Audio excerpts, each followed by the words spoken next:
Good morning, dear children. How are you all? This is Shivani Mishra welcoming you all in Blossom Chemistry classes. Children, for class 11, we are preparing a chapter hydrogen. So, in this section, today we will move to an important heading that is the hydrides. क्या होते हैं hydrides? Dihydrogen, जैसे कि आप सब जानते हैं H2, जो कि आप प्रीवियस वीडियो में भी पढ़ चुके हैं. डाईहाइड्रोजन की क्या प्रॉपर्टी होती है कि under certain conditions combines with almost all the elements. Hydrogen सभी एलिमेंट से कंबाइन करता है एक्सेप्ट द नोबल गैसेस, क्योंकि नोबल गैसेस किसी से कंबाइन नहीं करते हैं. और बाइनरी कंपाउंड्स बनाता है. बाइनरी मतलब कि 2 वाले कंपाउंड्स बनाता है, उन्हें ही हम हाइड्राइड्स कहते हैं. यहाँ पर मैंने कुछ एग्जांपल्स लिए हुए हैं, आपको दिख रहा होगा EH करके. E हम किसी भी एलिमेंट के लिए एक सिंबल ले लेते हैं कि E है, और अगर वो डाईहाइड्रोजन से रिएक्ट करता है तो किस तरीके से बनेगा? EHX, X यहाँ पर नंबर है तो MgH2 इस तरीके से बनेगा. या फिर EMHN, तो E एलिमेंट हो गया, H हो गया आपका हाइड्रोजन, M और N कोई भी नंबर हो सकते हैं. तो यहाँ पर एग्जांपल आ रहा है B2H6, राइट. तो ये यहाँ पर कुछ आपको एग्जांपल दिए हुए हैं जिनको हम हाइड्राइड कह रहे हैं, यानी डाईहाइड्रोजन जिनसे ऐड हो रहा है और बाइनरी कंपाउंड का फॉर्मेशन कर रहा है, उन्हें ही हम हाइड्राइड कहते हैं, राइट.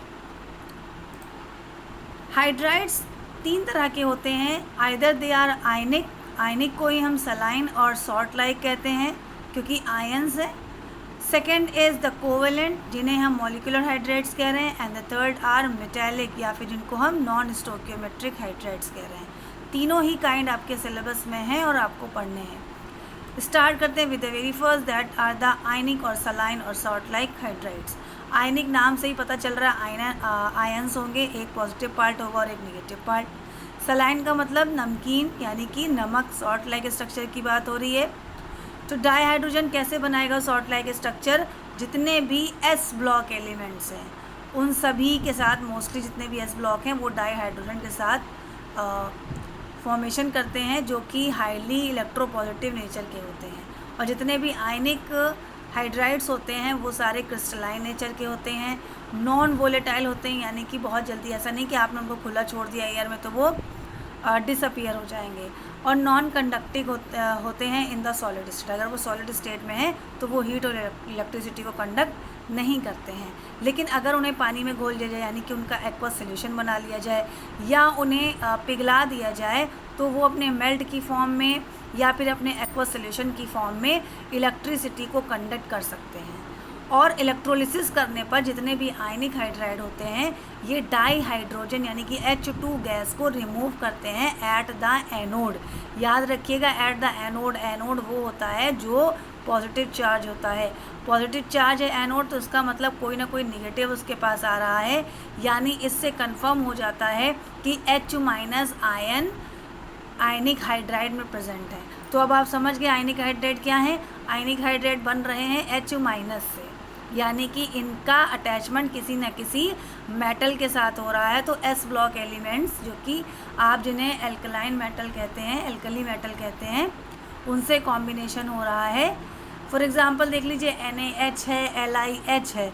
अब ये करते क्या हैं, जितने भी सेलीन हाइड्राइड्स होते हैं जैसे कि NaH, ये पानी के साथ रिएक्शन करते हैं बट विद वायलेंटली रिएक्ट करते हैं और डाईहाइड्रोजन गैस का फॉर्मेशन होता है. देखिए NaH रिएक्ट कर रहा है हाइड्रोजन से और आपको मिल रहा है NaOH और हाइड्रोजन गैस रिमूव हो रही है. दूसरा देखिए लिथियम हाइड्राइड जो होते हैं वो रेदर अनरिएक्टिव होते हैं मॉडरेट टेम्परेचर पर ऑक्सीजन और क्लोरीन के साथ. तो फिर भी ये दूसरे अलग तरह के जो यूजफुल हाइड्राइड्स हैं उनको बनाने के काम आते हैं, राइट.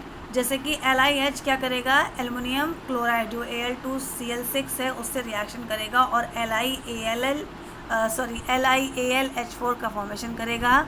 लिथियम एल्यूमिनियम हाइड्राइड ये एक कैटलिस्ट होता है जो कि रिडक्शन का काम करता है. किसी भी कंपाउंड में हाइड्रोजन का एडिशन हो यानी कि रिडक्शन हो तो वहाँ पर ये कैटलिस्ट वर्क करता है. तो ये कैटलिस्ट LiH यानी लिथियम हाइड्राइड से फॉर्म होता है. वैसे ही LiH जब B2H6 से रिएक्शन करता है तो LiBH4 मिलता है, राइट. मूव करते हैं नेक्स्ट की तरफ, जिसको कहते हैं हम कोवेलेंट या मॉलिक्यूलर हाइड्राइड. कोवेलेंट आपको नाम से ही पता चल रहा है कि शेयरिंग हो रही होगी इलेक्ट्रॉन की, यानी सारा खेल इलेक्ट्रॉन का होगा और मॉलिक्यूल बन रहा होगा। तो डाईहाइड्रोजन फॉर्म करते हैं मॉलिक्यूलर कंपाउंड, किसके साथ करेंगे? पी ब्लॉक एलिमेंट्स के साथ। देखिए एस वाले के साथ आयनिक बन रहा था, पी वाले के साथ कौन सा बन रहा है? कोवेलेंट हाइड्राइड बनना है। For example I have written CH4 methane, NH3 ammonia, H2O water and HF hydrogen fluoride.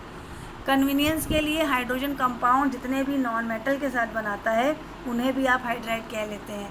यहाँ पर भी देखिए CH4 है तो H के साथ कार्बन लगा है, कार्बन क्या है? नॉन मेटल है। नाइट्रोजन क्या है? नॉन मेटल है।